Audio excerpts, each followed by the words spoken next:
Bismillahirrahmanirrahim. Assalamualaikum warahmatullahi wabarakatuh. Innal hamdalillahi nahmaduhu wa nasta'inuhu wa nastaghfiruh wa nastahdihi wa natubu ilaih. Wa na'udzu bihi min shururi anfusina wa min sayyiati a'malina. May yahdihillahu fawal muhtadi wa may yudlilhu falan tajida lahu waliyyan mursyida. Walladzi khalaqana wa razaqana wa lam yatrukna hamalan bal arsala ilaina rasulan man ata'ahu dakhala jannah wa man asahu dakhala nar. Wa nashhadu an la ilaha illallah wahdahu la syarikalah wa nashhadu anna Muhammadan abduhu wa rasuluh. Allahumma shalli wa sallim wa barik ala nabiyyina wa habibina wa qudwatina wa syafi'ina Muhammadin sallallahu alaihi wa alihi wa sallim tasliman katsira amma ba'd. Ayyuhal ikhwah, usikum iyaya wa nafsi bi taqwallah, ittaqullaha faqad fazal mu'minuna wal muttaqun. Haitsu yaqulullahu azza min qa'il fi kitabihi tanzil ba'da aqulu a'udzu billahi minasyaitonir rajim. Ya ayyuhalladzina amanu taqullaha haqqa tuqatih wa la tamutunna illa wa antum muslimun. Allahumma la sahla illa ma ja'altahu sahla wa anta taj'alul hasana idza syi'ta sahla. Fa fillah rahimana wa rahimakumullah. Sebelumnya marilah kita senantiasa bersyukur pada Allah SWT.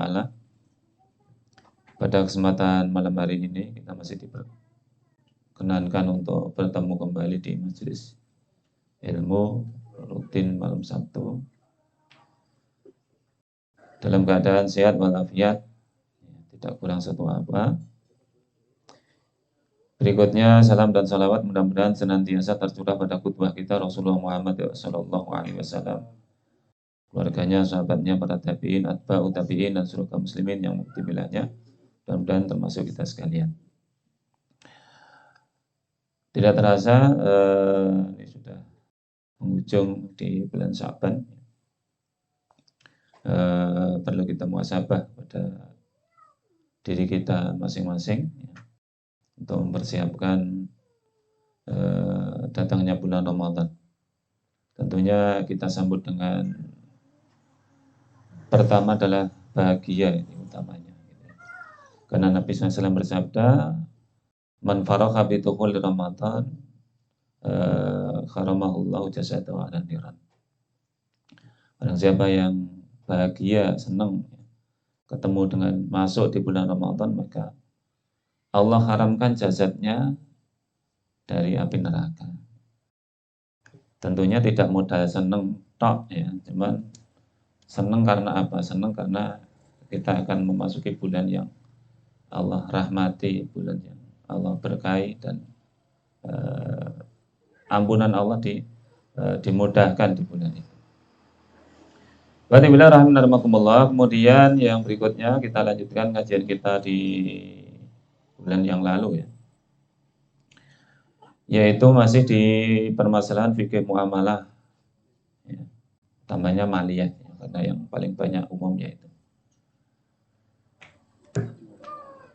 Jadi menurut para ulama, muamalah itu hukumnya secara umum boleh, mubah, boleh.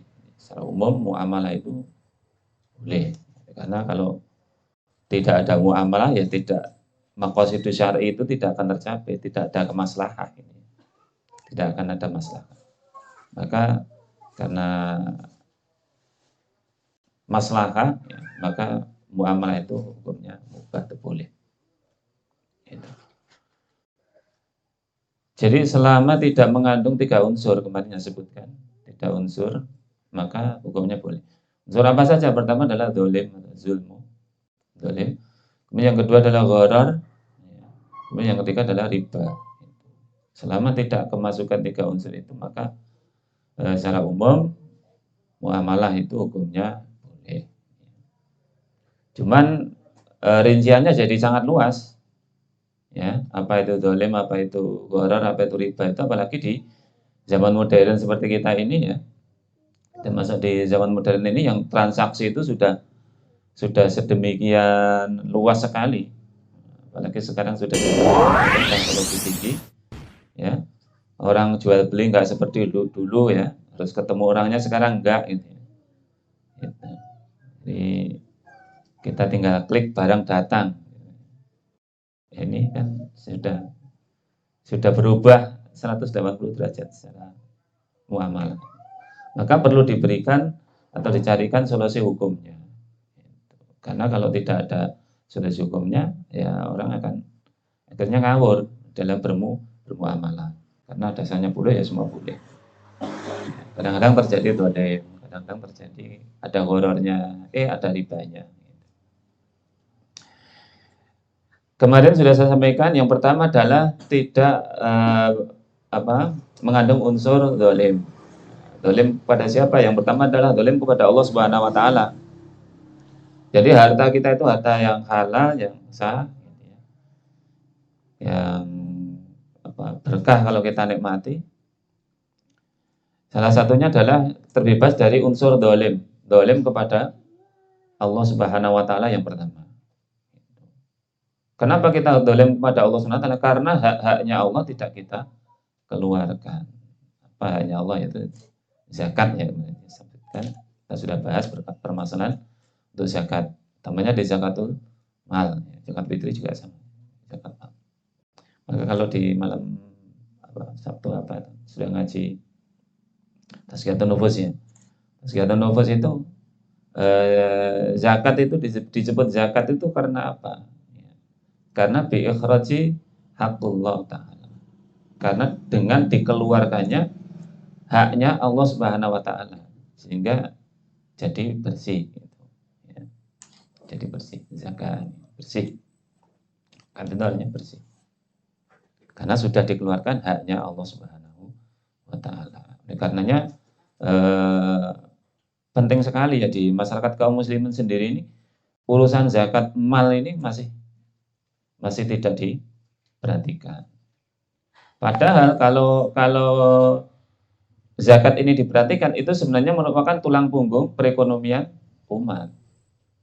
Gitu ya. Kalau zakat ini dikelola benar-benar ya, zakat ini dikelola benar-benar, itu merupakan tulang punggung perekonomian umat. Sedangkan tulang punggung perekonomian sekarang apa? Bank. Perbankan sekarang. Tulang punggungnya jadi bank. Apa-apa serba bank. Ya, termasuk pajak sebenarnya. Jadi tulang punggungnya jadi itu. Padahal di zaman salaful ummah, para sahabat, para tabi'in atau tabi'in khalifah, maka yang jadi tulang punggung adalah zakat. Ya. Jadi sampai Baitul Mal itu menerima zakat itu sampai banyak. Jadi kuat ini ya. Jadi harta zakat. Kemarin sudah sampaikan ya. Kemudian tentang investasi zakat kemarin juga sudah. Jadi zakat ini baiknya nggak usah diinvestasikan. Ya. Jadi kalau misalnya pejuang sedekah ini mengumpulkan zakat dari masyarakat, itu lebih baik langsung ditasorofkan saja, itu lebih abdul. Kecuali harus kukuyan banget, itu numpuk banyak, itu mungkin bisa dipikirkan. Tapi hasilnya itu tetap ke situ, tidak boleh ke yang lain. Itu. Tidak boleh ke yang lain. Kecuali diambil untuk biaya produksi atau biaya apa, ya terserah. Cuman hasilnya tetap ke situ lagi. Karena ada beberapa pendapat ya harta zakat ini tidak boleh diinvestasikan. Kecuali yang investasi secara alamiah. Kalau dulu zakatnya onta, zakatnya kambing, zakatnya lembu ya. Itu di peternakan zakat itu ya otomatis berkembang biak di situ. Itu bukan investasi, itu secara alami begitu. Jadi bukan karena bukan karena memang diternak, bukan. Karena ada yang beralasan seperti itu. Itu zaman Nabi unta-unta zakat diternak, bukan diternak, itu memang secara alami dipiara di situ. Itu unta zakat ya. Sebelum ditasorofkan, mungkin ada produk susunya, mungkin ada anaknya, nah, itu sudah meningkat dagingnya, itu sudah urusan lain. Tapi tidak secara sengaja diinvestasikan, tidak.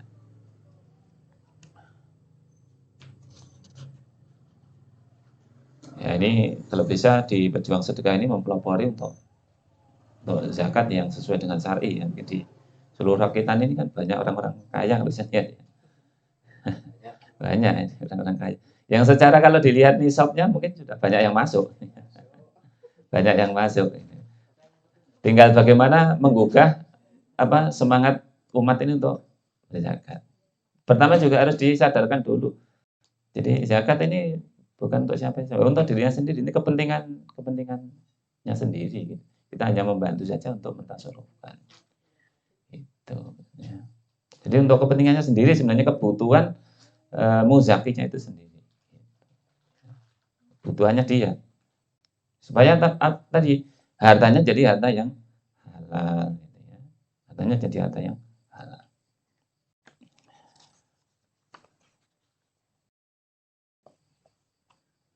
Kemudian yang berikutnya yaitu tentang pajak.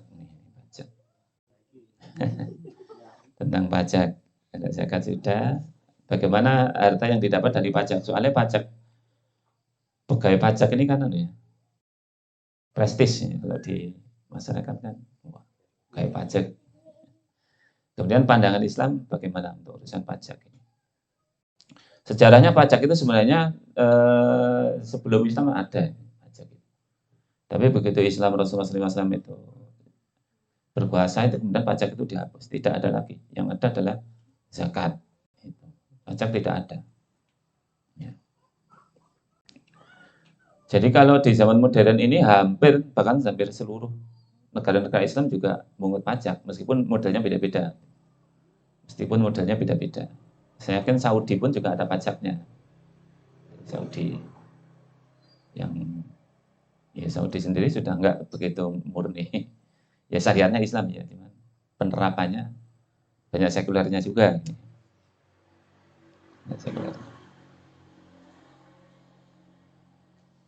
Jadi pajak ini juga malah kalau di Indonesia jadi ya tadi ya tulang punggung.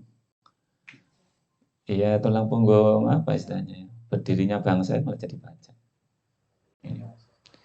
Sehingga orang kafir ya kena, orang mukmin ya kena. Kalau zaman Rasulullah dan para sahabat itu tidak, orang mukmin tidak kena pajak. Yang kena pajak orang kafir. Itu ada pajak jizyah istilahnya ya. Jizyahnya itu kalau di zaman Umar bin Khattab itu 1 dinar 1 orang setahun. Larang ya. Setahun 1 dinar 1 orang. 1 dinar itu 4/4 gram emas murni. Nah, saya mungkin berapa? Ya terlarang. Itu pajak perlindungan Kalau sudah bayar itu ya nggak boleh diganggu-gugat. Merdeka dia. Artinya hidup di kawasan kaum muslimin aman, nggak boleh diganggu. Ya. Jizyah adanya. Kalau kaum muslimin maka bentuknya adalah zakat.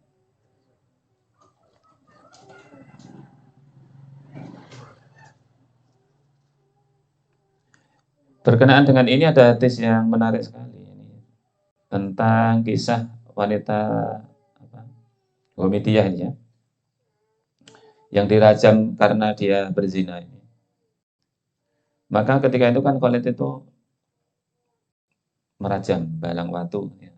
Darahnya itu muncrat ke wajahnya Khalid. Kemudian sama Khalid diludahi.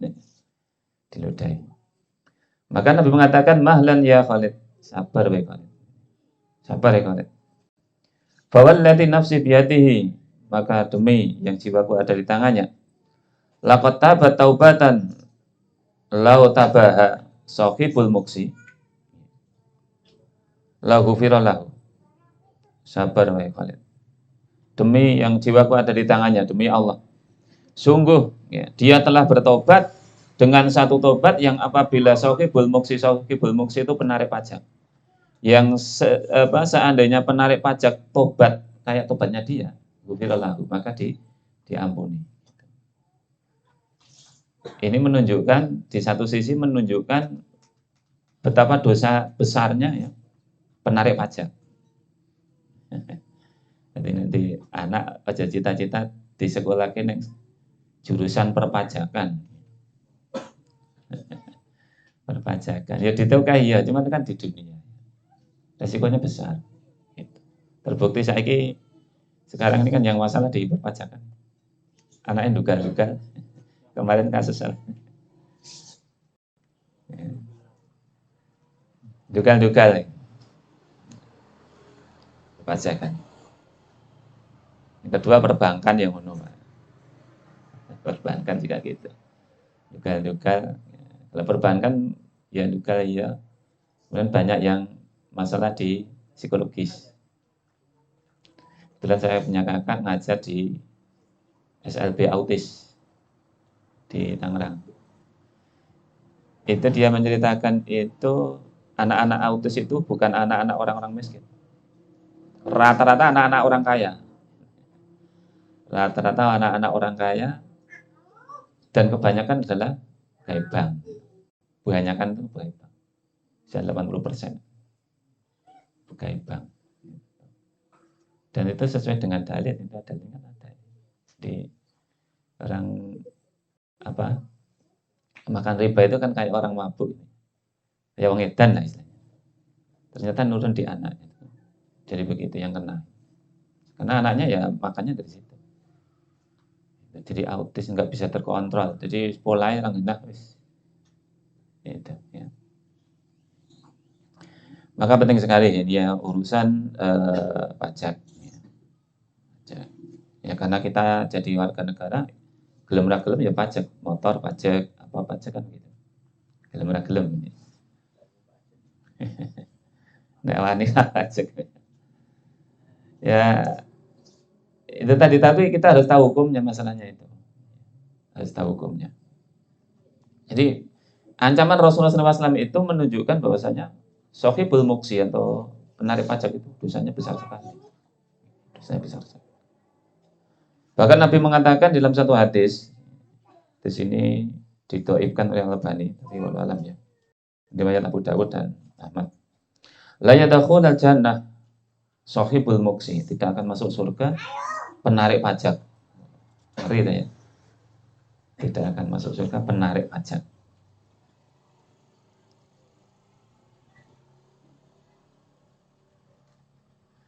Di antara yang mengharamkan pajak ini adalah ulama Al-Mawardi, ya, Abu Ya'la dan Abu Ya'la. Berdasar pada firman Allah Subhanahu wa taala, "A'udzubillahi minasyaitonir rajim, ya ayyuhalladzina amanu la ta'kulu amwalakum bainakum bil batil." Ya. Wahai orang-orang yang beriman, janganlah kalian memakan harta di antara kalian dengan cara yang batil. Menarik pajak ini di dalam pandangan Al-Mawardi dan Abu Ya'la termasuk cara batil mengambil harta kaum muslimin. Tidak boleh. Kemudian dalam hadis juga disebutkan, diriwayatkan oleh Bukhari dan Muslim, fa inna dima'akum wa amwalakum wa a'radakum bainakum haramun. Sungguhnya darah, harta, kehormatan ya, di antara kalian itu haram untuk kalian langgar satu sama lain. Tidak boleh. Ya. Yang jadi masalah, ya ini tadi. Negaranya bukan negara muslim. Jadi kita hidup meskipun mayoritas itu tadi secara negara bukan muslim. Jadi agak repot. Sehingga kalau kita mau konsisten dengan syariat Islam kan bayar zakat. Kita juga masih kena pajak akhirnya. Kena dua akhirnya. Nah, bagaimana? Ya tetap zakat harus dibayar karena itu kewajiban syar'i. Adapun pajak ya monggo. Cuman zakat ini kewajiban syar'i ini tanggung jawab sampai di akhirat masalahnya. Sampai di akhirat.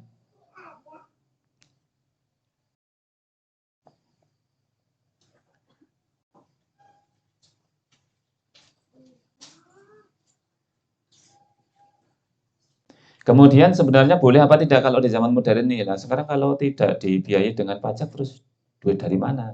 Negaranya mau duit dari mana? Gitu. Ya sebenarnya salah yang mengelola saja. Kalau di dalam pemerintahan kekhalifan zaman dahulu itu pembiayaan negara itu ada dari banyak sumber, ya.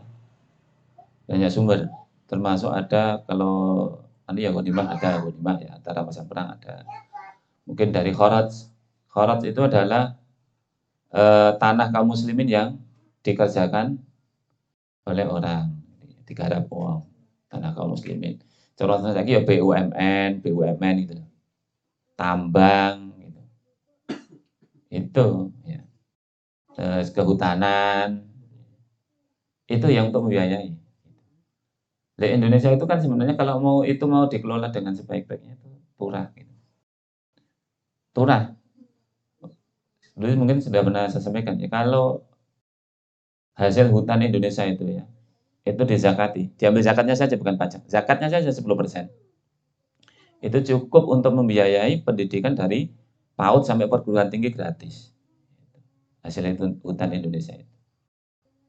Cuman perkaranya sekarang yang menikmati siapa kan gitu. Orang Indonesia tidak menikmati, yang menikmati ya cukong-cukong. Ngeri kalau kita lihat ribuan hektar setiap hari dibuang itu. Udah ngeri itu. Dan itu kan untuk membiayai pendidikan wis rasa bayar kabeh cukup. Kuwi kayak hutan tok. Belum tambangnya, belum lautnya, belum. Jadi kharaj itu cukup sebenarnya. Cuma salah kelola saja sebenarnya ya. Di kharaj saja sudah cukup. Ya, belum lagi ada zakat, belum ada macam-macam. Ya. Untuk kesejahteraan pakai zakat boleh. Miskin miskin ditaskan pakai zakat boleh.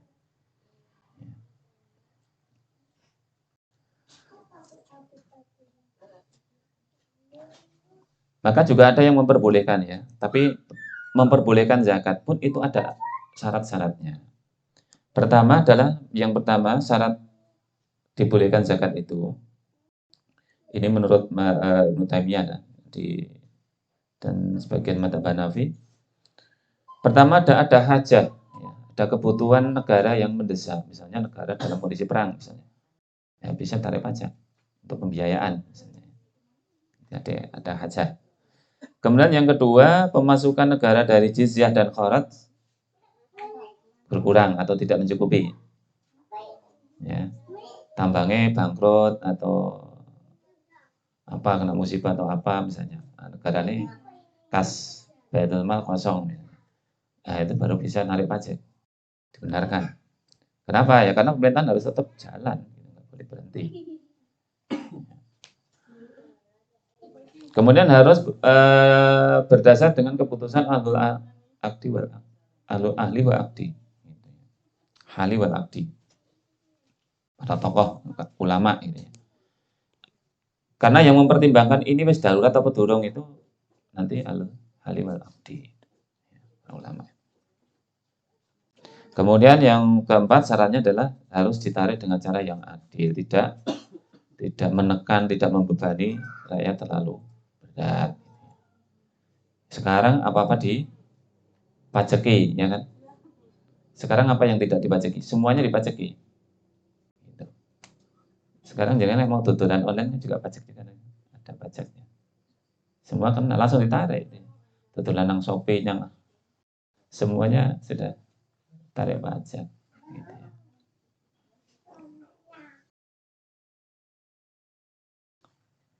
Jadi gitu ya, tarik pajak semuanya. Soalnya ya akhirnya jadi apa ya? Jadi pemerintahan yang malas ini. Sing penak kuwi cair langsung. Ya. Padahal mau lihat dari BUMN dari banyak sekali duitnya. Belum lagi dari kekayaan alam, tambang laut, ya, kehutanan, banyak sekali. Lah kok pajak nih?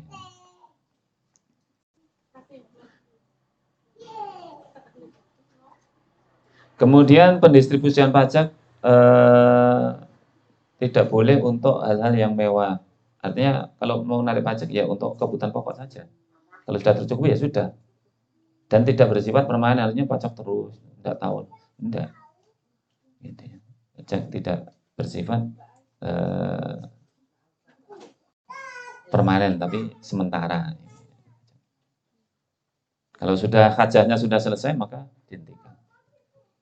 Gitu ya. Alhamdulillah rahimahumullah itu berkenaan dengan pajak. kena dengan pajak. Jadi secara hukum ya boleh-boleh saja sebenarnya, cuman itu tadi ada syarat-syarat yang harus dipenuhi. Ya karena kita wong cilik akhirnya ya manut. Tapi itu tadi secara hukum kita mesti paham. Sapa ngerti sok dadi presiden apa. Saya kira pleren do pajak bae ya, seneng banget rakyat. Ditekong ngendi? Golek carane kreatif. BUMN disehatke, kabeh disehatke. Laut dikelola yang benar, kehutanan dikelola yang benar. Biayanya dari situ cukup.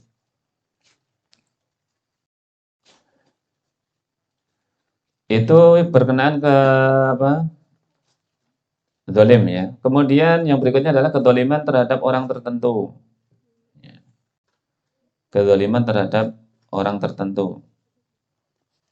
Nanti juga dirinci dari beberapa hal.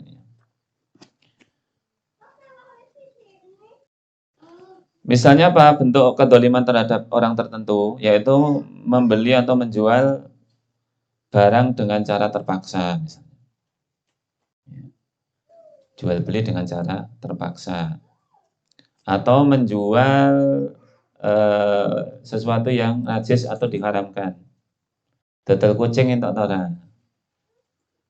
Kucing itu halal apa haram? Tidak najis, tapi haram kalau dimakan. Enggak boleh makan, no? Setahun boleh kucing. Ya. Kalau itu haram, maka tidak boleh diperjual belikan. Lu larang biang regane ning tukuke. Kucingnya angora campur Persi, campur apa? Ya, larang banget. Bareng. Lah bagaimana kalau kita ya dikeke wae kalau tidak hasil penjualannya jadi tidak halal. Lah pakane larang ya, jangan ngiku kucing nek larang ngiku sapi. Gitu ya. Banyak yang nggak tahu itu ternyata dodol kucing, larang-larang ternyata. Kucing larang-larang. Aduh, ya. Dan orang-orang Islam banyak itu saya lihat dodol kucing ya. Itu barang haram loh ya. Haram kok kucing kan? Loh haram kok dijual. Haram nggak boleh dijual. Dikeke gitu loh. Dikeke. Berikan saja bang haram kok. Haram ya duitnya dari haram sama saja. Jadi berikan saja, nggak usah dijual. Larang lah, urusan dunia, nak selarang murah nanti jadi urusan dunia. Jadi kalau itu barang haram nggak boleh. Termasuk najis, ya. Barang-barang yang najis juga tidak boleh diperjualbelikan. Kenapa? Karena di mata syariat barang yang haram dan barang yang najis itu tidak ada harganya. Tidak ada harganya. Jadi kalau jenengan jual, jenengan dapat duit dari kucing itu di mata syariat secara finansial tidak ada harganya karena haram. Jadi kan jangan menjual kucing, misalnya kita dapat duit. Jadi kan ngasih orang yang tidak ada harganya sedangkan Anda dapat duit. Jadi haramnya di situ. Ya.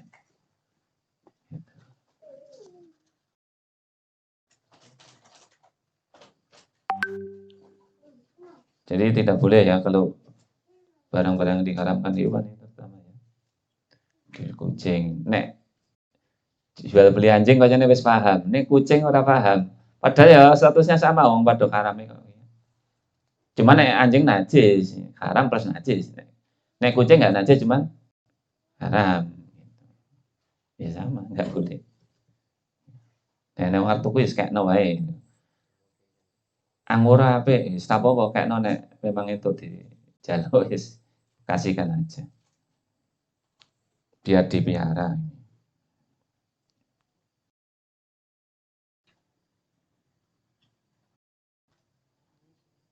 Ya kadang-kadang ini enggak untuk dimakan tapi untuk ya sama saja. Yang dimasakkan adalah jual belinya. Yang dimasakkan itu jual belinya. Jual beli barang yang tidak ada nilainya di mata syariat. Itu salah satu contoh. Ya. Kedoliman terhadap orang tertentu, pertama adalah jual beli barang secara terpaksa. Kadang-kadang ada orang disuruh jual atau disuruh beli dengan cara dipaksa. Dengan cara dipaksa. Meskipun juga ada yang boleh ya. Dan jangan beli listrik ini kan dipaksa juga. Semetre, semene itu kan dipaksa lah itu. Ya rata-rata kenyang lah itu. Enggak kenyang. Ya, seperti itu boleh apa enggak? Bensin misalnya atau apa yang ditetapkan ada yang boleh, ada yang enggak. Itu nanti ada pembahasan sendiri ya. Yang pertama itu ya, jual beli barang terhadap orang lain secara terpaksa. Sudah lazim, sudah kita mafhum bahwasanya salah satu unsur atau syarat daripada jual beli itu adalah ridho, saling ridho, saling ridho. Sehingga kalau ada unsur keterpaksaan maka itu jual belinya jadi tidak sah, hasilnya juga jadi haram, jadi haram. Misalnya di bawah tekanan, ngedol lemah di bawah tekanan misalnya, atau bagaimana misalnya. Tapi kalau untuk proyek-proyek yang umum ya boleh-boleh saja. Itu. Umar bin Khattab itu ketika perluasan Masjidil Haram itu juga yo enek sing ra gelem lunga, tapi ya tetep aja dikon lunga. Ya. Gandeng wonge ya seanyel lunga ndak mau dibayar dia. Sama Umar bin Khattab itu duitnya dilebokke Ka'bah. Tapi tetap kudu lunga. Jadi untuk proyek-proyek yang strategis dan itu untuk kepentingan umat kurang banyak, itu boleh dipaksa. Itu boleh dipaksa. Dan kebijakan itu dilanjutkan di zaman Utsman bin Affan. Utsman bin Affan juga begitu. Perluasan Masjidil Haram itu beliau juga ngusir orang. Bahkan ada yang dipenjara beberapa hari. Ragil melumah, cekal penjara. Dan tidak ada sahabat yang lain yang komplain, sehingga itu jadi ijma bolehnya membeli ya, tanah atau properti ya, milik rakyat ya, secara terpaksa atau secara dipaksa. Tapi memang ada syaratnya, harus adil, ganti ruginya juga adil, tidak mendolimi. Ya, ada syaratnya. Dan itu untuk kepentingan umum. Kalau itu untuk investasi pemerintah nggak boleh. Misalnya sini harus dibuat pabrik pemerintah misalnya, untuk buat pabrik apa, tapi BUMN misalnya. Itu ngayal oleh, soalnya itu investasi. Itu bukan kepentingan umum, itu kepentingan profit. Profit. Itu ngayal ora apa-apa. Dan dia nggak boleh dipaksa. Tapi kalau itu misalnya jalan, jembatan, tadi ruang-ruang publiknya itu boleh dipaksa.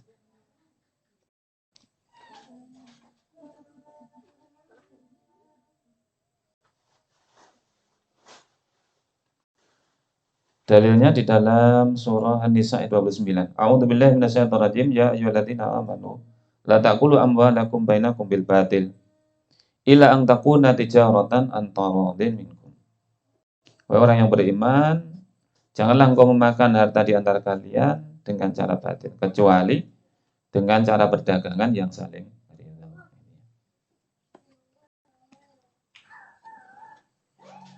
Kemudian bolehkah membeli barang dengan harga murah karena penjualnya segan misalnya? Segan. Nah, misalnya sing tuku lurae atau sing tuku sapa ya? Konco dhewe misalnya. Boleh enggak kita menjual di bawah harga apa, standar kita? Karena sing tuku konco dhewe apa sedulur dhewe apa lurae utawa sapa yang kita segan. Boleh apa? Elifah rahimahumullah, yang seperti itu diperbolehkan ya. Karena apa, itu bagian daripada atau rasa segan atau hormat ya. Ya, itu bagian daripada dia. Para ulama mengatakan Harta itu disedekahkan semuanya boleh, apalagi disedekahkan hanya sebagian harganya, itu tentu boleh. Gitu. Jadi kalau jenengan misalnya konco dhewe rego konco beda itu ora apa-apa. Harga teman kan kalau harga teman beda itu ya boleh-boleh saja. Harga konco dhewe sama teman sendiri beda. Sama saudara sendiri ya beda lagi. Boleh saja. Artinya harganya diturunkan. Begitupun juga kita membeli dengan harga yang lebih daripada harga yang seharusnya. Karena mungkin mesake atau apa itu juga boleh. Sebagaimana Rasulullah SAW pernah melihat untanya Jabir itu untanya lelar banget. Akhirnya sama Rasulullah SAW, "Hei Jabir, bolehkah untamu saya beli?" Sing atuku Rasulullah SAW, Jabir ya datang. Akhirnya ya sudah. Untuk Anda saja ya Rasulullah, pengman mek mawon. Tapi Rasulullah enggak, ya tetap enggak, ya tetap di itu. Akhirnya Jabir ketika itu apa? Nggih mun mang tuku tapi murah, satu ukiah saja. Dan beli satu ukiah saja. Akhirnya Rasulullah SAW tetap membelinya satu ukiah ditambah harga yang lain, artinya ditambahi itu, tidak hanya itu. Boleh seperti itu. Mesake, betul mesake. Sing dodol wong tua ning pinggir dalan kan sekarang banyak ya, pinggir dalan wong tua itu. Cilok sak plastik di tuku 200.000 oleh wae ora apa-apa nek didit. Ya, timbangnya langsung kan menjatuhkan harga diri, tapi ini jual beli dikasih lebih bagus itu nggak apa-apa, boleh. Ya.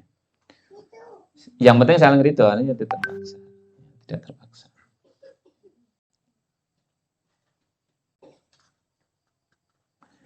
Jadi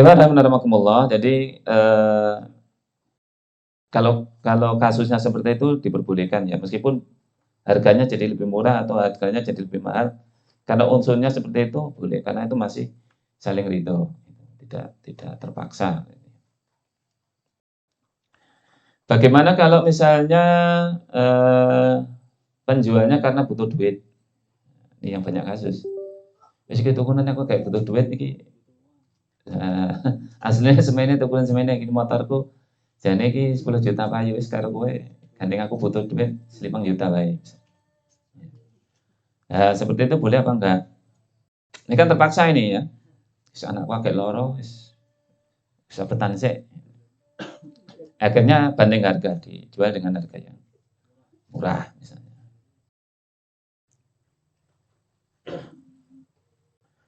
Di dalam satu hadis disebutkan, ini pendapat yang pertama, ini yang menyatakan tidak sah jual beli seperti itu ya. Ini satu hadis disebutkan riwayat Abu Dawud, wa qad naha Nabi sallallahu alaihi wasallam an bai'in muddaran. Dan sungguh telah melarang Nabi sallallahu alaihi wasallam dari jual beli secara terpaksa. Secara terpaksa itu tidak boleh.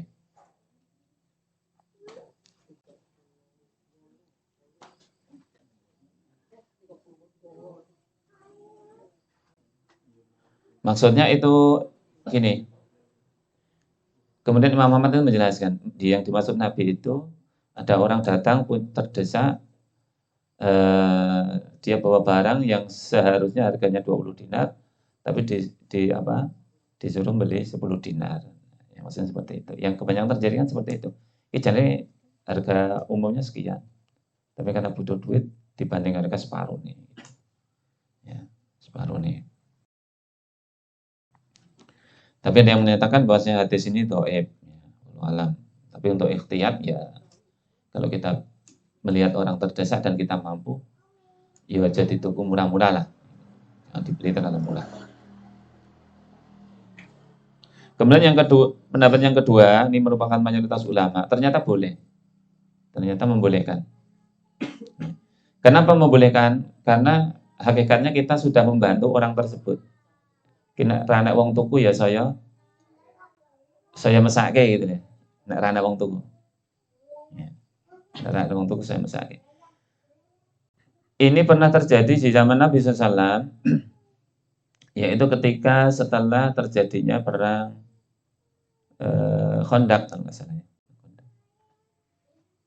Ada Bani Nadir atau Bani Qainuqa. Itu yang diusir oleh Nabi SAW dari Madinah, itu diusir. Maka ketika hari pengusiran itu Rasulullah mengatakan kepada orang-orang Yahudi itu, jual saja sebagian barang kalian. Gitu. Kasihan nanti tidak ngebot-botin yang dalan itu. Wabah digowo, gede-gede digowo, macam-macam digowo, nah cara sini ya. Itu kan nanti kan mesake, nanti tidak ngebotnya. Jual saja sebagian barang. Tentunya kan dijual murah, atau nggak mungkin dijual mahal. Oh iya, yang tuku ramas dibutuh masalah itu. Akhirnya ya mereka menjualnya. Tentu kalau ulama kemudian berpendapat, tentu kalau jual beli terpaksa itu dilarang, Nabi nggak suruh jual. Tentunya. Gitu. Kan terpaksa dijual itu. Nah, maka yang seperti itu termasuk boleh. Tentu saja demikian, ya meskipun itu boleh, kita namanya manusia pakai hati. Kalau memang orangnya terdesak betul ya, dan kita mampu untuk beli dengan harga yang pantas, jadi beli dengan harga yang pantas, sekaligus membantu gitu ya. Sekaligus membantu. Meskipun secara hukum boleh kalau kita ya sejalukmu piro dibayar itu juga. Kita sudah membantu karena ini tarane wong tuku itu saya sing parah kan gitu. Dong kita mau beli. Toh sebenarnya kita juga nggak butuh misalnya dilewangi nuku, seperti itu kan juga bagus ya. Jadi ora butuh iki motore ya wis akeh. Turah akhirnya karena kita mesake kita beli.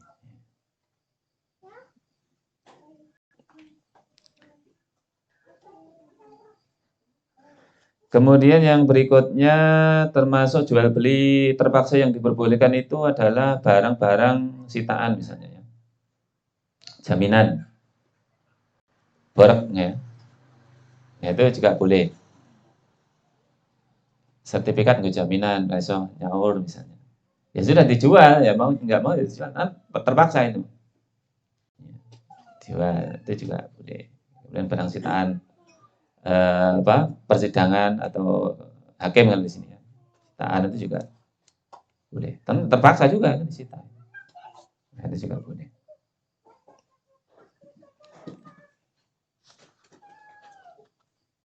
Termasuk tadi ya terkena proyek pemerintah, tol, tol itu juga boleh, dipaksa boleh. Termasuk masjid, ya. Masjid perluasan Nabawi, Masjidil Haram, kayak makan itu, ya boleh. Rumah sakit misalnya, fasilitas-fasilitas umum. Tapi itu tadi ya, bukan yang sifatnya investasi. Kalau investasi nggak boleh. Investasi pemerintah ini nggak boleh.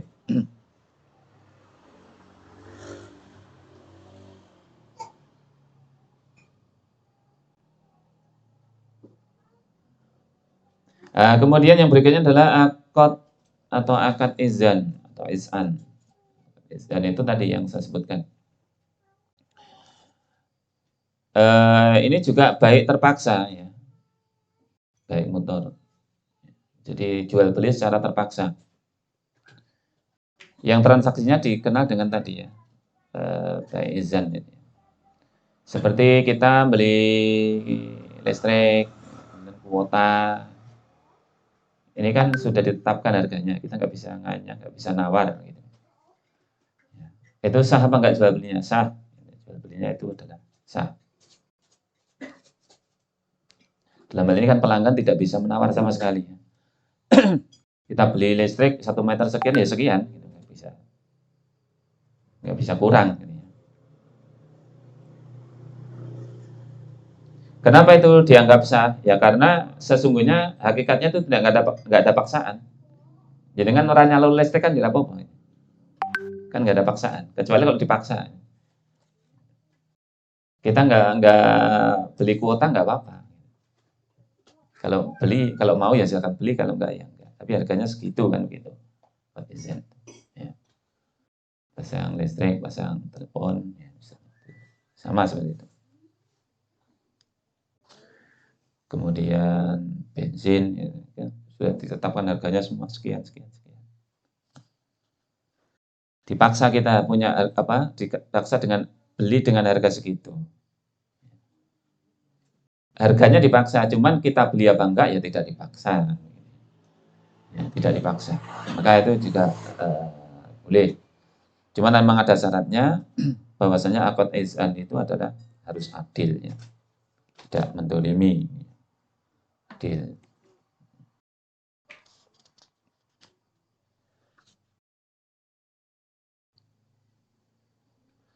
Kemudian yang berikutnya adalah harta haram hasil penjualan najis tadi, ya.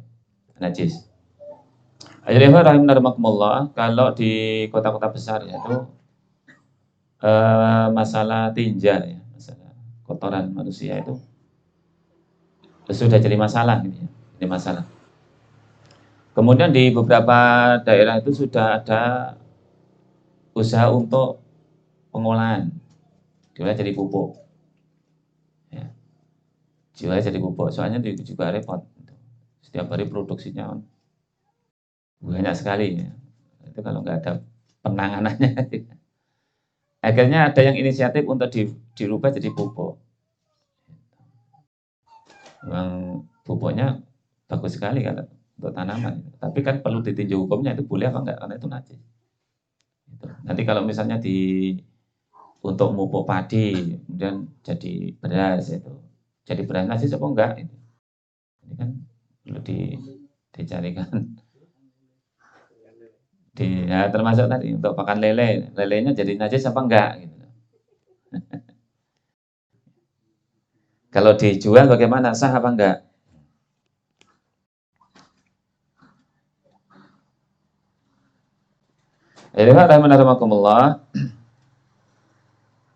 Untuk jual beli barang najis ini, hukum asal najis itu adalah harus dijauhkan. Najis itu dijauhi. Najis itu dijauhi, dimusnahkan dan dijauhi. Akan tetapi tadi sebagian barang najis itu kadang-kadang punya nilai ekonomi juga. Artinya bisa dimanfaatkan. Meskipun tidak senantiasa manfaat itu kan tidak senantiasa dimakan, ya enggak. Termasuk tadi untuk pupuk, gitu. Pupuk, kemudian untuk makan ternak yang lain. Sekarang kan banyak kan empang-empang, atasnya untuk WC, bawahnya empang. Ini kotorannya dimakan sama ikan.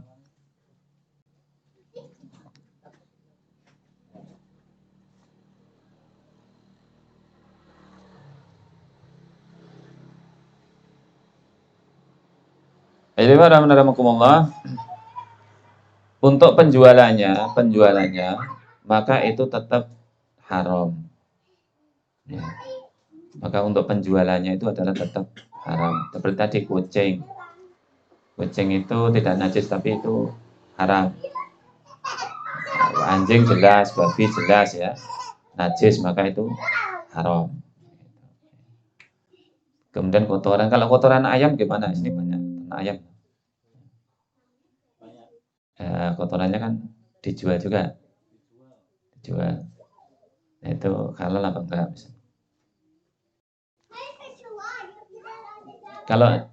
Kalau kita misalnya mau wudhu, mau sholat, kok nginjak telek ayam misalnya, balik wudhu lagi apa enggak?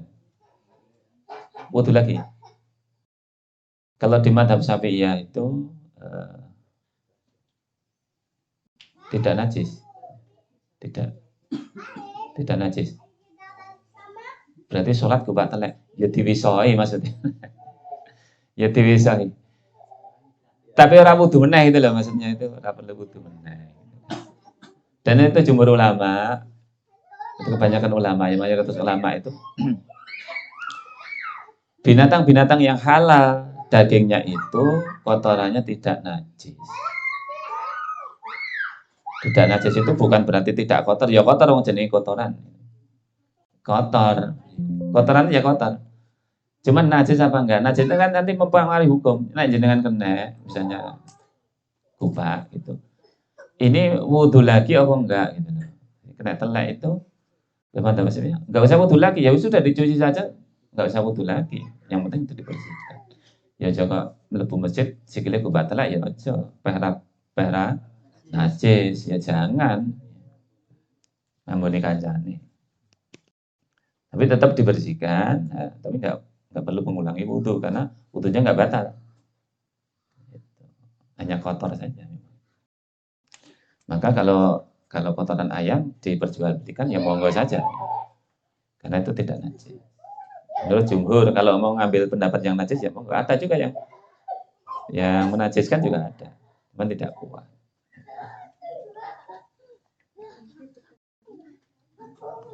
Karena air kencing unta kan juga dipakai untuk pengobatan juga ada, tapi kan ada begitu.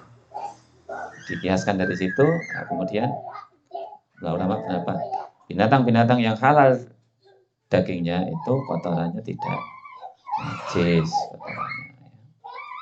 Jadi kalau mau kotoran ayamnya dijual ya insya Allah halal.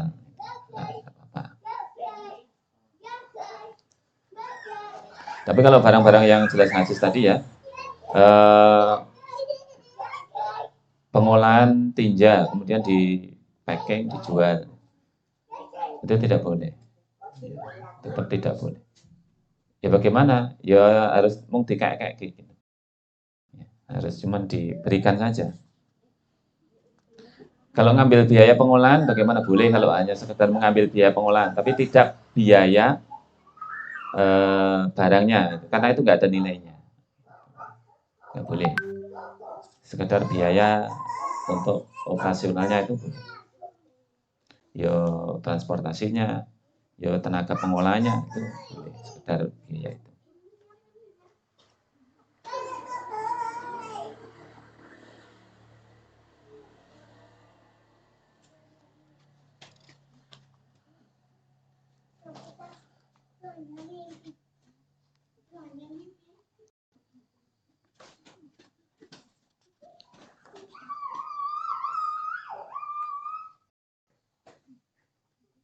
Nah, kemudian bagaimana kalau itu tanaman tadi ya, ada kasus tadi, tanaman yang dipupuk dengan barang najis misalnya. Itu nanti hasilnya jadi najis apa enggak? Atau lele yang dikasih makan tiren, bangkai. Itu bagaimana solusinya?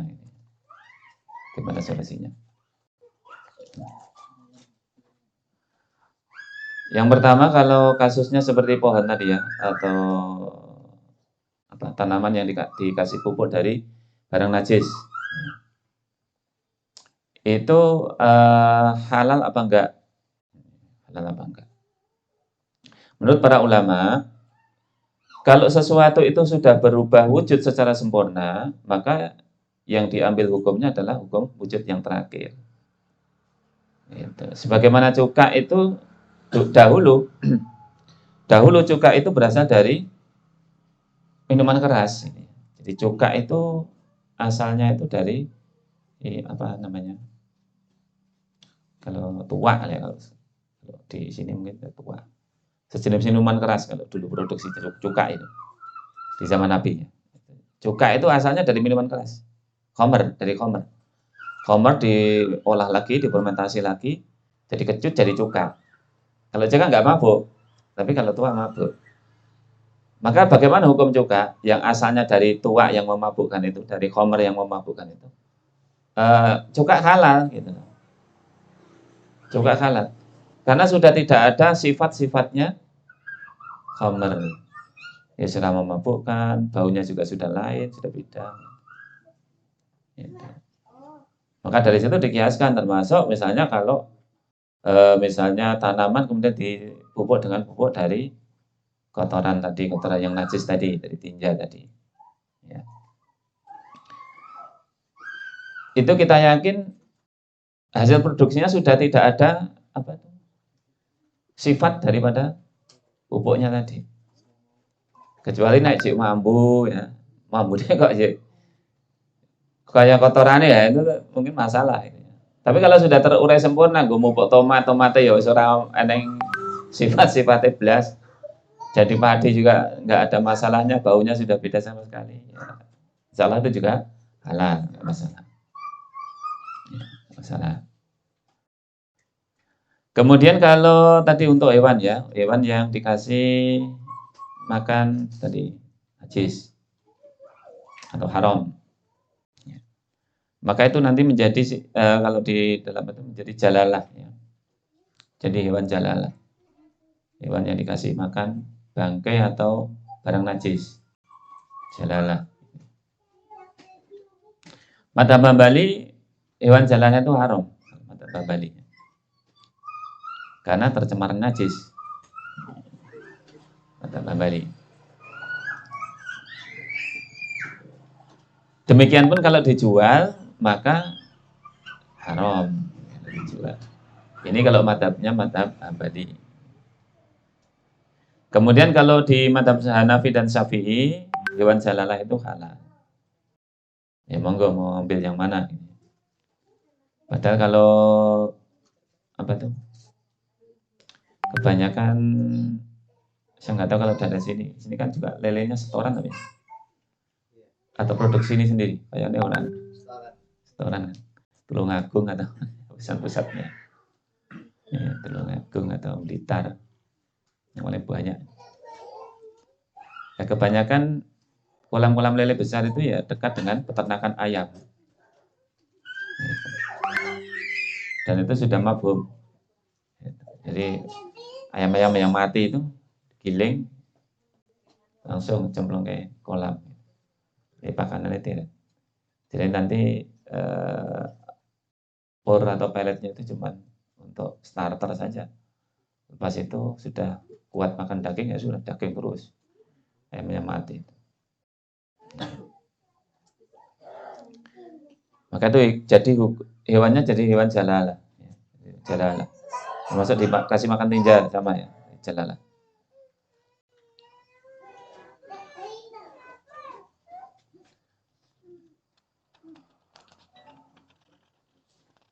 Tapi tadi karena kaidah perubahan wujud tadi, kalau perubahan wujud itu sudah sempurna, maka yang ditinjau adalah wujud terakhir. Gitu, ya. Daging pitik dan daging lele itu yang ditinjau ya, yang dilihat akhirnya jadi apa itu. Menurut madzhab Syafi'i. Ya. Tapi kalau kita mengikuti Hambali, Imam Ahmad bin Hambal itu tetap haram. Kemudian pun yang menghalalkannya pun itu kalau mau apa itu? Kalau mau mengkonsumsi itu juga harus disterilkan dulu, dikasih yang halal, makan yang halal. Hanya tidak boleh tadi dikasih makan haram terus sekarang dikonsumsi itu tidak boleh. Biar perubahan wujudnya itu masih sempurna gitu, masih sempurna, tidak kontaminasi dengan najis. Setidaknya berapa? 3 hari setidaknya. 3 hari.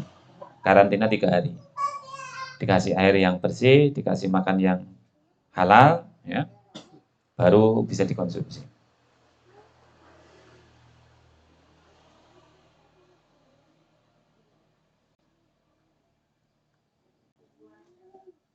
Di dalam hadis disebutkan ya, ini pendapat madzhab Hambali tadi yang memegang bahwasanya halal itu haram. Nah Rasulullah SAW an aklil jalalati wal batiniha.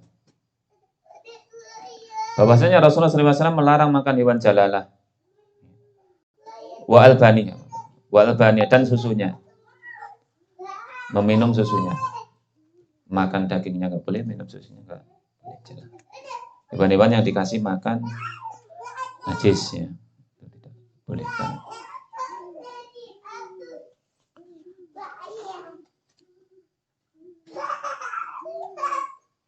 Karena apa? Kontaminasi ya, kontaminasi. Kemudian kalau ini ada yang menghalalkan ya, disebutkan bahwasanya larangan Rasulullah itu tidak larangan haram mutlak tapi makruh saja. Makruh saja. Lebih baik tidak kalau ada yang lain maksudnya. Kemudian tadi cara cara membersihkan hewan jalalah itu ya, kalau mau dikonsumsi maka dikarantina dulu 3 hari. Apakah ikan, apakah ayam, apakah apa ya yang biasa dikasih makan kotoran itu disterilkan dulu 3 hari. 3 hari dikasih minum makan yang halal yang baik, baru boleh dikonsumsi.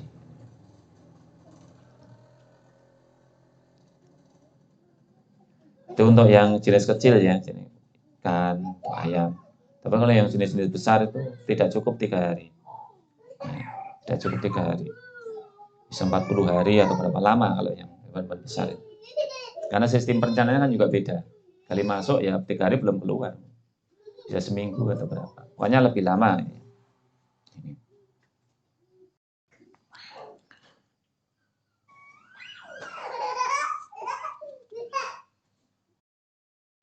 Kemudian tadi ya menjual pupuk kandang tadi. Ada lagi ini ternyata.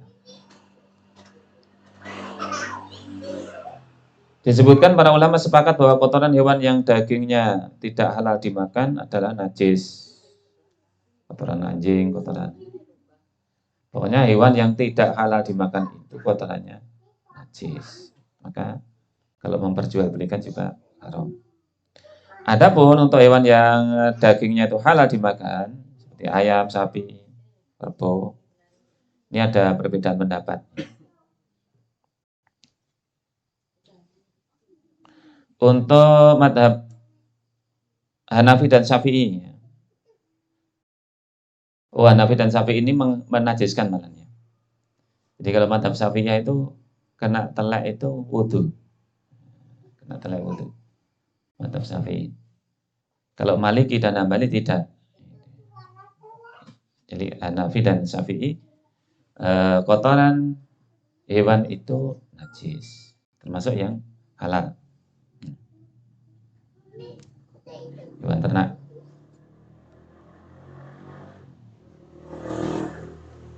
Ini berdasar pada sabda Nabi SAW, Istazi'u minal bauli, fa inna amata adabil qabri minal baul. Bersihkan tubuh kalian dari air kencing, karena kebanyakan azab kubur disebabkan oleh air kencing yang tidak dibersihkan. Ini maksudnya air kencing manusia sebenarnya. Bukan air kencing apa hewan, bukan.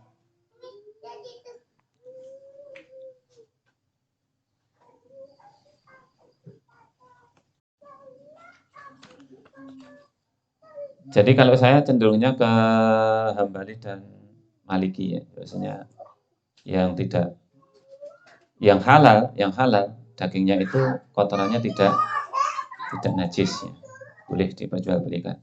Kalaupun kita wudhu kok kena ya cukup dibersihkan.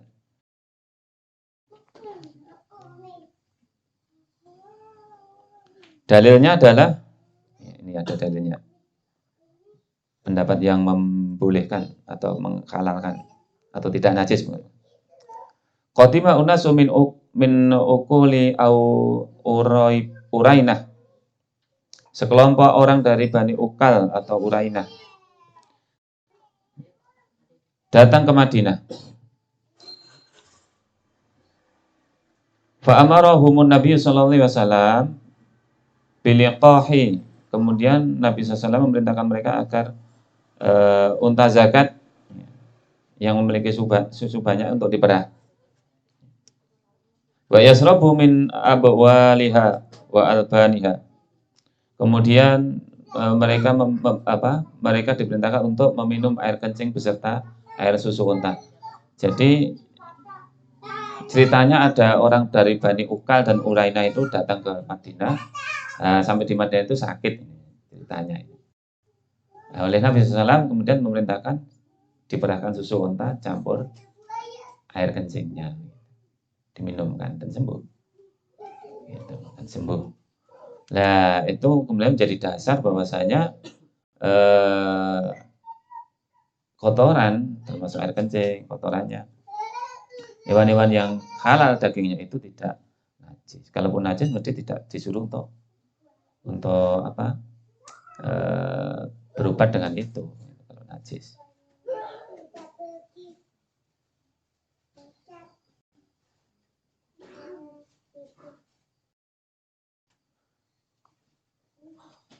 Karena Rasulullah SAW sendiri melarang berobat dengan yang najis.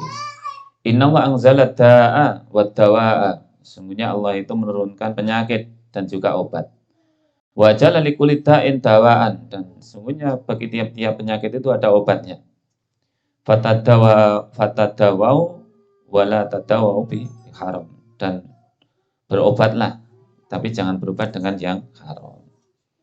Nah, kalau Nabi sudah ngomong gitu, sudah bersabda begitu, berarti tidak mungkin Nabi memerintahkan orang dari Bani Uqal dan Urainah itu untuk meminum air kencing unta kalau itu najis, haram, tidak mungkin. Maka yang lebih kuat kalau saya cenderungnya ke dapat ini. Kalau alam. Jam berapa ini? Oh ya, sudah lebih. Ya demikian yang saya sampaikan. Nanti lanjut mungkin Pak Ramadan. Ya. Silakan kalau mungkin ada beberapa hal yang perlu disampaikan. Tapi sebelumnya dulu ada beberapa tanya jawab. Ya pertama adalah zakat dulu. Untuk zakat ayam dulu sudah saya jawab. Untuk zakat peternakan ayam itu nanti ngikutnya ke perniagaan. Jadi kayak emas sama dihitung setahun, penghasilan setahun berapa? Jadi diambil 2,5%, sama kayak nisab emas. Kemudian untuk tip ya, kemarin juga ada untuk uang tip, ya, uang tip. Kalau di istilah bahasa hadisnya itu adalah hadayal umal ini.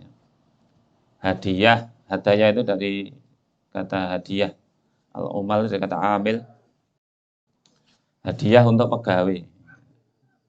Tips.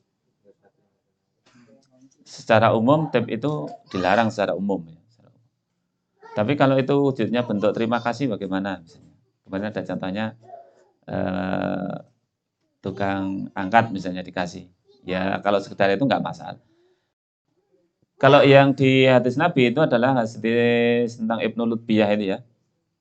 Dia adalah pegawai Nabi SAW untuk menarik zakat atau apa ini? Zakat. Kemudian dari muzakinya itu dia dikasih. Ini zakat untuk Nabi lah, ini untuk kamu. Nah, Nabi marah ini. Wah, nggak boleh seperti ini. Nabi marah.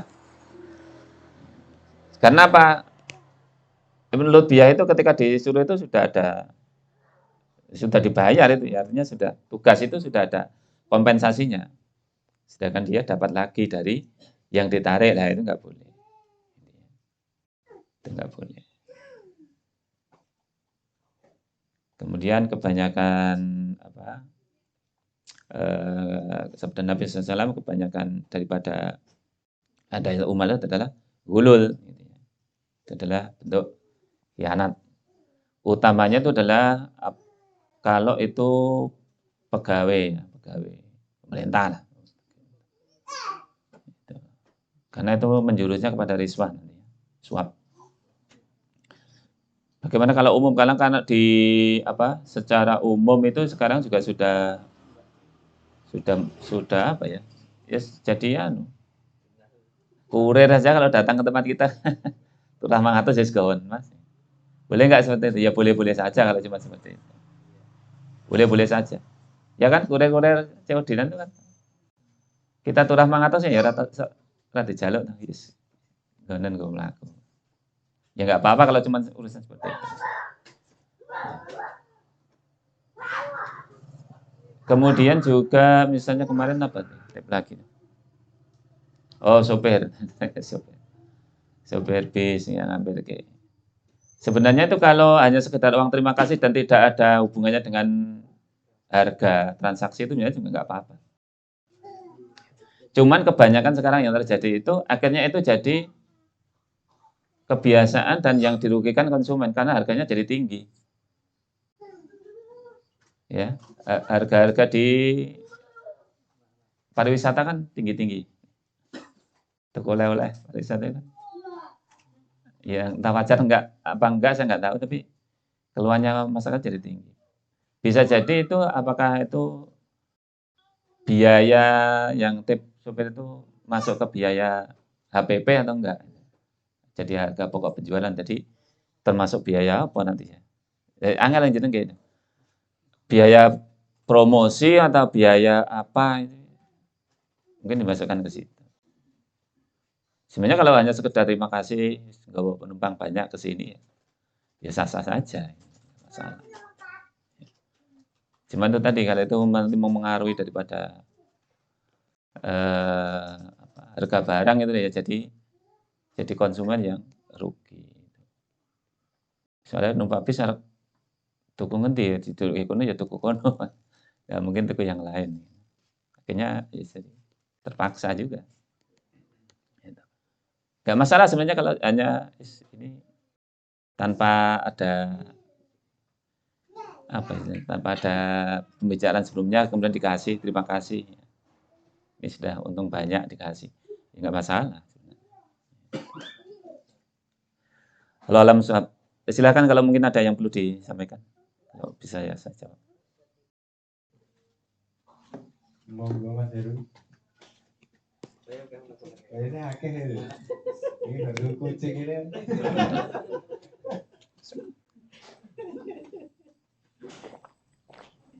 Udah kejawab belum Mas? Tidak meneh. Kucingnya pilih. Monggo, yang mau tanya? Monggo. Pakai, lagi.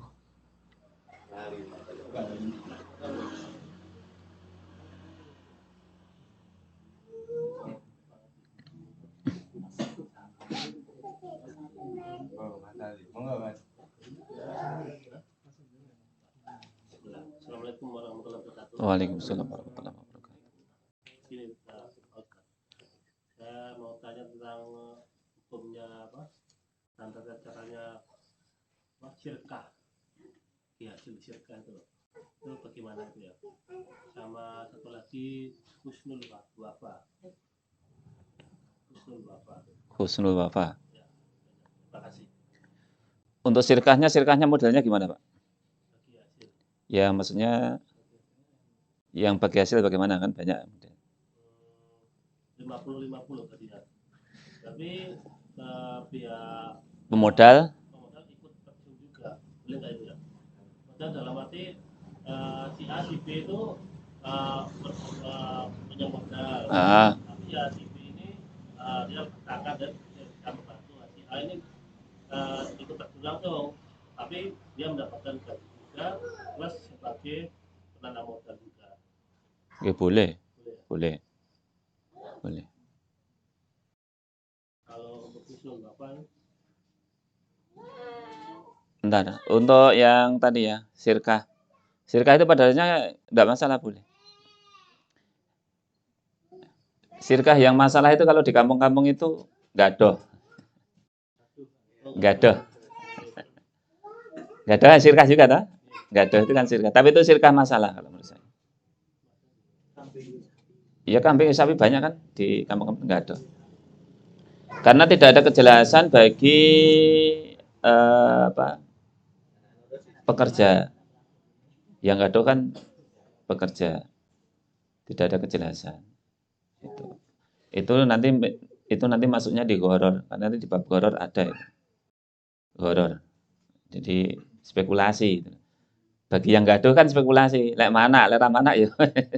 Nyambet gawe pirang-pirang tahun ya oleh hasil misalnya. Itu kan spekulasi. Ya. Kalau bagi pemodal ya, kalau pemodal spekulasi biasa. Tapi kalau bagi pekerja ini jangan spekulasi. Wong nyambet gawe kok. Gak tahu hasil gitu. Ya. Lah bagaimana solusinya? Solusinya diopahi gitu. Solusinya diopahi. Nanti jatuhnya sama. Itu pernah dihitungkan Ustaz Imtihan. Saya pernah konsultasi sama beliau. Ya aku tadinya mau padha asli ini. Ya dibayar wae sing gadoh itu dibayar sedina katakan 5.000 atau piro. Tibane setahun kan ya sentuk akeh. Padha wae enggak. Tapi bagi pekerja lebih pasti karena dia dapat upah. Adapun bagi pemodal spekulasi, memang pemodal itu gaweannya spekulasi, iso rugi iso bati, itu pemodal memang begitu. Gitu. Modal memang gitu. Ini di kampung-kampung itu kalau banyak ini yang gaduh itu. Ya di sapi di gaduh nganti 2 tahun drama anak di tandake ra meteng wis. Ngarit 2 tahun ra entuk apa-apa. Itu kan juga mesake. Ya bagi pemodal ya hanya modal tok, modalnya nggak hilang, sapinya masih. Tapi bagi yang itu kan rugi. Tahu. Berarti dalam jual beli boleh ya kalau syirkah? Tadi ya bukan kayak gaduh jual beli.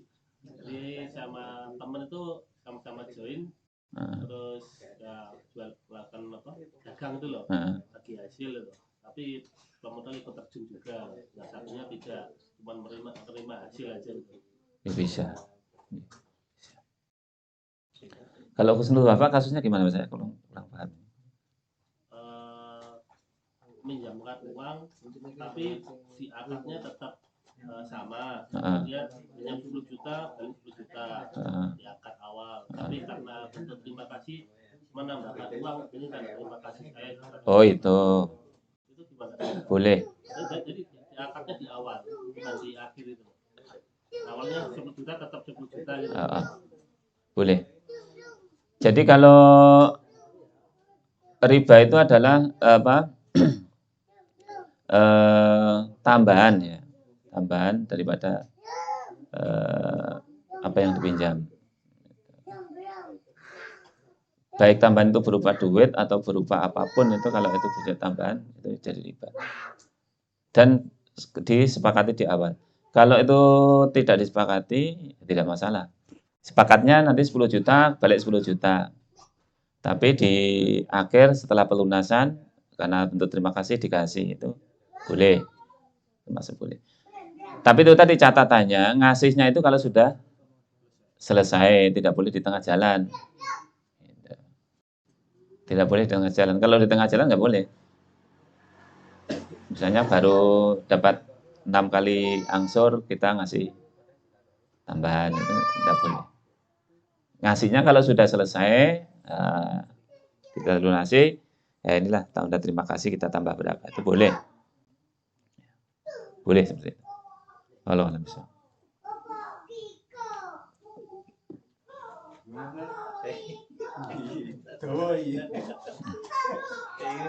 Yeah. Kan gaduh itu hampir sama dengan itu tadi. Nah, ketika kita itu punya modal, saya pemodal ya. Modal nanti Mas Yoga misalnya nanti kan pelaksananya. Yeah. Saya modal 10 juta. Nah, dijalankan Mas Yoga. Ketika tidak selama 1 tahun itu tidak terjadi pengembangan atau tidak ada keuntungan. Nah itu nanti modalnya terus dibagi gimana? Atau justru malah rugi kan gitu. Kalau rugi misalnya dari 10 juta itu menjadi 8 juta. Kita pemodal rugi, Mas Yoga juga rugi tenaga dan waktu. Berarti ini ya, syirkah modalnya jenengan dan Mas Yoga yang menjalankan. Ya, itu sesuai dengan kesepakatan awal. Bagaimana nanti kalau dapat laba, pembagiannya berapa? Tapi kalau sudah seperti itu, kalau rugi yang nanggung bermodal. Pegawai nggak boleh nanggung. Kalau nggak untung nggak rugi. Jadi tetap stagnan di 10 juta itu. Ya tetap itu milik pemodal. No? Milik pemodal.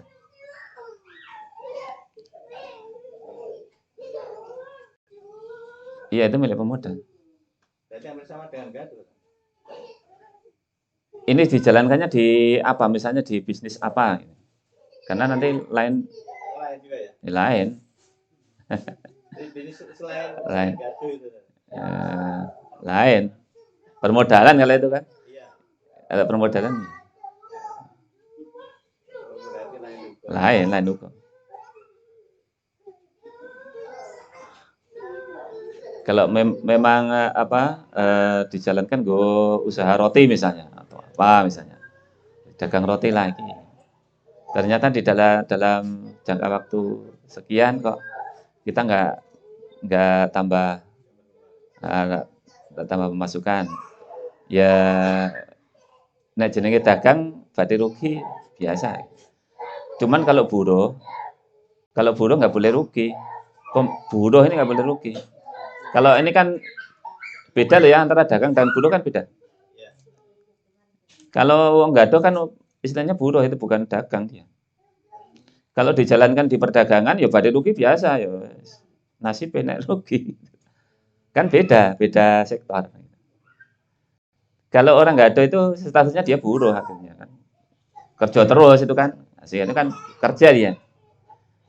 Cuman kalau diputar di sektor perdagangan, ya dagang, orang dagang ya sok rugi, sok untung biasa. Ternyata kok nggak untung ya sudah, itu kita stagnan gitu. Tapi kalau rugi, itu rugi ditanggung pemodal. Kerugiannya yang nanggung. Kalau untung nanti pembagiannya sesuai dengan kesepakatan 40-60 atau berapa, terserah sesuai dengan kesepakatan. Makanya kalau Ibnu Abbas itu beliau investasikan itu ada mempersyaratkan. Beliau investasikan. Kalau mau dipakai untuk investasi di ternak ya misalnya, beliau melarang jangan yang berparu-paru basah misalnya. Soalnya rawan rugi. Jangan yang berparu-paru basah. Beliau mensyaratkan begitu. Soalnya rawan rugi. Soalnya nak rugi, yang rugi pemodal. Gitu. Yang menjalankan tidak menanggung rugi. Gitu. Maka beliau mensyaratkan itu. Jadi beda kasus kalau jenengan ngasihkan hewan dengan ngasihkan duit ya beda kasus. Kan duit dijalankan, diputar. Beliau ini ganti rugi, beliau wes sudah seharusnya begitu. Kalau didagangkan beda, kalau buruh ya beda. Kalau buruh harus dapat duit, mau buruh enggak dapat duit. Mesake. Kalau alam besar. Terangkan bareng Mas. Betul. Niki buat makan.